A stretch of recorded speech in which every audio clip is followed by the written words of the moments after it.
Bueno, comenzamos entonces. En el día de hoy vamos a tener una charla con María Luz Silvetti, analista de FADA. Ella también le vamos a preguntar algunas cosas como para conocerla un poquito más, pero yo le hago esta primera presentación.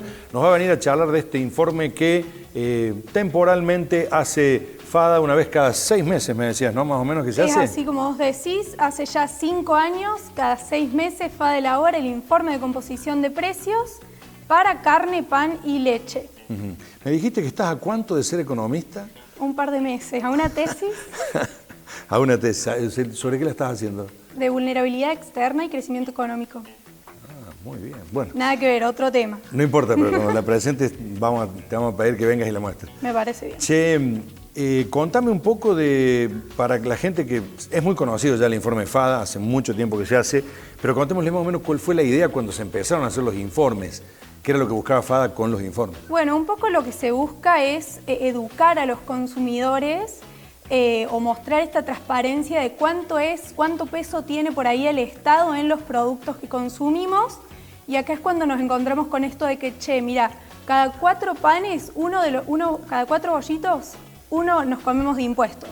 O en un sachet de leche tomamos un vaso de impuestos. Lo mismo para el caso de la carne. Tenemos 1 kilo de carne, 1/4 de ese kilo son impuestos. Entonces, bueno, un poco el informe de FADA va en esa línea de aclarar e informar y ampliado también a todos los niveles de jurisdicción los impuestos. ¿Y cómo fue que decidieron eso de decir, che, vamos a ponerle un formato que la gente lo pueda entender rápidamente, que se sienta en una mesa? ¿Cómo es esa Por ahí la decisión? idea es un poco eso, es llegar bien y que todos puedan entender, bajarlo a algo por ahí fácil y que nosotros veamos y entender cuál es la proporción de impuestos en cada producto. Y esta es la forma que encontramos de medirlo. También tengo entendido que le llevan esa información a algunos lugares de decisión, ¿no? Como legisladores, para que lo tengan, digamos, ¿no? Claro. Un aporte, digamos. FADA tiene por ahí 2 patas. Una de esas es, bueno, la investigación, el elaborar estos informes, y por el otro lado tenés la gestión y la participación en políticas públicas, y ahí es cuando participamos con todos estos organismos, llegando, bueno, a diputados, participamos de comisiones y tal, y con otras fundaciones también trabajamos. Bien, vamos a empezar a contarle un poco qué es lo que han encontrado en este informe puntualmente. Primero yo te voy a hacer algunas preguntas, algunas generalidades, y después vamos a entrar en las cadenas. Lo primero es, ha habido un cambio importante en la política económica, por decirlo de alguna manera. ¿Se movieron mucho los indicadores? ¿Se movieron poco? ¿Cómo lo analizas? Bueno, tenemos 2 líneas, analizando la composición de precios de toda la cadena, mirando cuáles son los costos, los impuestos y las ganancias. No se mueven mucho. Por ejemplo, para este informe, en leche tenemos que los costos son un 67%, el impuesto un 26% y ganancias un 7%, y esto respecto al informe anterior no varía en gran medida, digamos. Se mantienen relativamente las proporciones y siempre lo que destacamos es esto, es que la cantidad sobre el precio final, ese porcentaje tan importante que representa los impuestos, que siempre es 1/4 y siempre se ha mantenido durante estos 5 años estable ese número. Pero bueno, sí, De todas maneras, ustedes lo consideran alto. Sí. O sea, la relación esa sería como un desequilibrio, tendría que ser como más parecido los impuestos a la ganancia.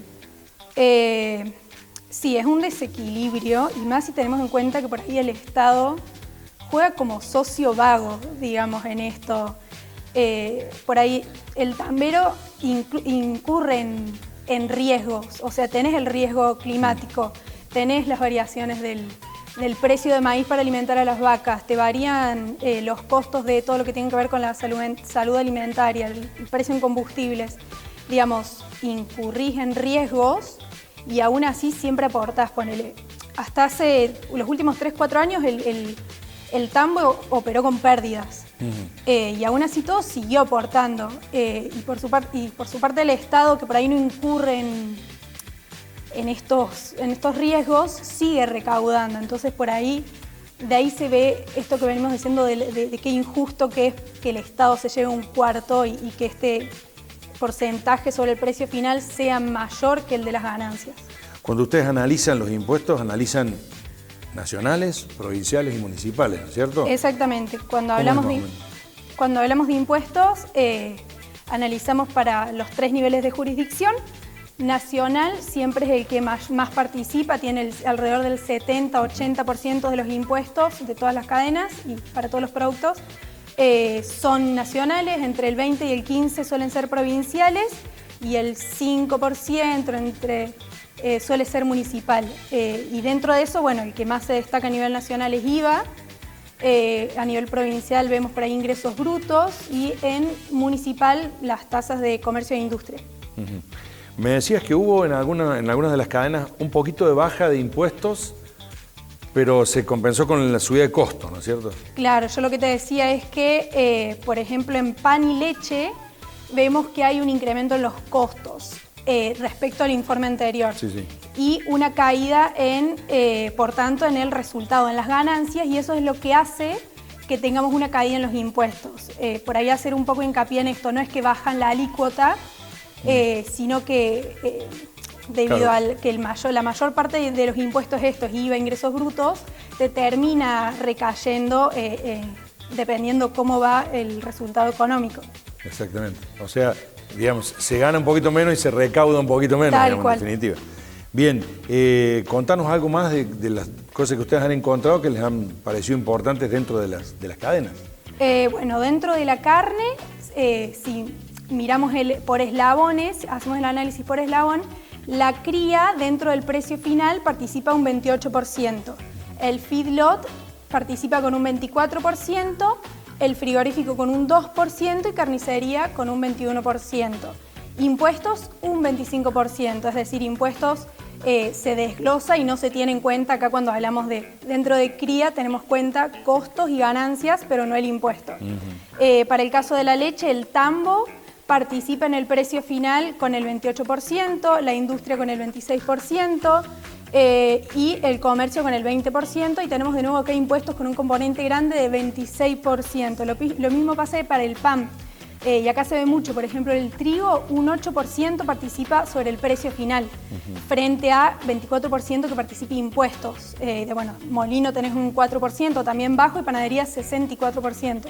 Veo también ahí que ustedes analizan como que si hubiera que subir, o sea, bajar las retenciones, y que muchas veces en el común pensamiento de la gente es decir, si bajan las retenciones nos van a subir los costos de los alimentos, en realidad básicamente lo que es los cereales, por ejemplo, no tiene una implicancia tan importante. No hay una implicancia directa, digamos, entre la baja o no de las retenciones y el precio que después va a terminar pagando el consumidor. Siguiendo entonces con un poco el análisis que estamos viendo en general, no sé cómo analizan cuando el IVA es distinto en algunos productos, porque no en todos los productos es igual eso, ¿no?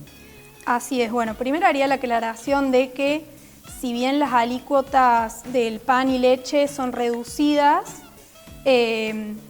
aún así el IVA sigue siendo como un impuesto con gran componente, con gran participación. Y bueno, por ahí ahora está mucho el dilema esto de bajar o no los impuestos. Habría que analizar bien el caso del IVA. Ahora se está hablando del caso de plantear un super IVA que englobe IVA con ingresos brutos y impuestos municipales. Bueno, el IVA es un impuesto muy distorsivo, por ahí es el que más impacta en aquellos hogares con menos ingresos, que son por ahí los que destinan más proporción del ingreso en alimentos, y ahí es donde impacta más este impuesto. Leche tiene todavía un IVA del 21% y es un alimento de consumo masivo, digamos. Bueno, te consultaba entonces con respecto a la composición que se ha ido dando, este equilibrio entre costos, impuestos y ganancias, que en el caso de la carne me decías que hubo alguna como sorpresa porque bajó un poco el costo, pero bueno, se fue por otro lado. Contame cómo es eso. Así es, hay variaciones. Bueno, en el caso de carne los costos bajaron 7,7 puntos porcentuales, los impuestos subieron 3 puntos porcentuales y el resultado sube casi 5 puntos porcentuales. En pan y leche los costos suben, en pan suben 5 puntos porcentuales, en impuestos bajaron 1,5, el resultado económico en pan cae. Entonces, bueno, por ahí recalcar esto que decíamos recién de cómo impacta un aumento en los costos, una caída en el resultado económico y cómo esto se ve reflejado después en caída en los impuestos.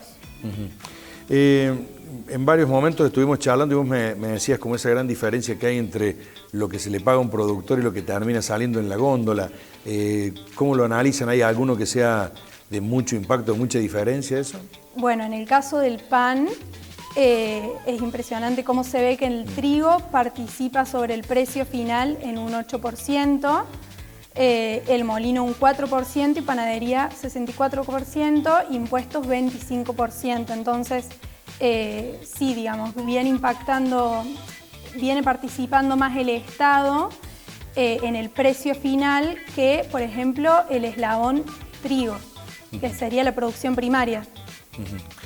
¿Pensás que se va logrando esta idea de que la gente empiece a entender un poco cómo es la composición de precios? Viste que a veces el gobierno te dice vamos a mostrar los precios sin los impuestos para que se vean. ¿Te parece que colabora, que sirve? ¿La gente entiende esa cuestión?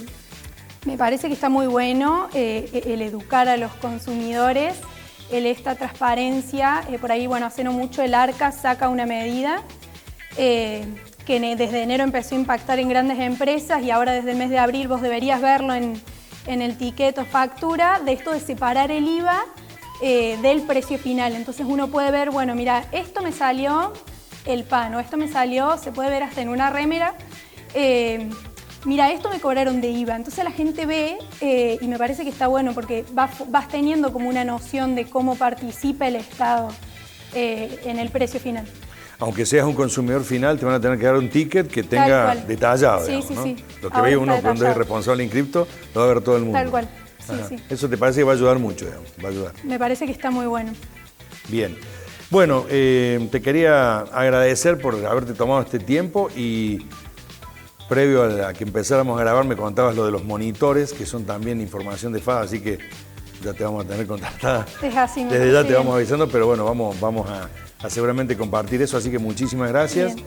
Y bueno, un gusto. Un gusto y gracias por invitarnos.